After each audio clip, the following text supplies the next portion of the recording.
अस्सलाम वालेकुम की हाल है वीरो ठीक हो उम्मीद करते हैं सारे ठीक होंगे ते अज आप ला रहे हैं मझां दी वीडियो अपने को माशाल्लाह 3 झोटियां तैयार ने पहले सूबे सूणियां ते इन्हां दी ये गारंटी है कि मझ भार नहीं पांदी उस तो बाद थना दा कोई ऐवाल नहीं ये किहड़ा मंडी ये घर वाली गल है तुहानूं दिखाने आ पहले सूबे झोटी सूण वाली है कोई दिहाड़े 10 लैंदी है देखो पहले ना माशाल्लाह सोहनी सुथरी है उस तो बाद बैल ही वेच लो यह भी पहले ने तुर पैगा कर्मा ये की आ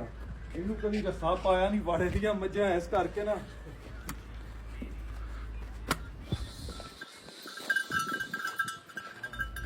छड़ दे यार खान दे चुप करते आ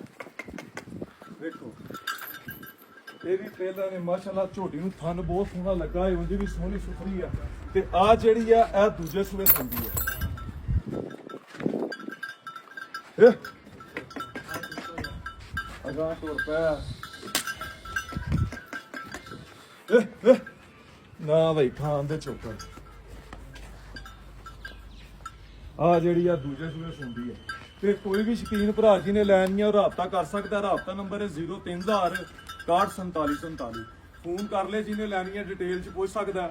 मझां की गारंटी है कोई भार शार नहीं पांदियां थन जेडे ने वो बिल्कुल साफ ने क्यों भाई भा बिल्कुल ते जिन्हें लैनी वो राबता कर सकता थोड़े सामने ही ने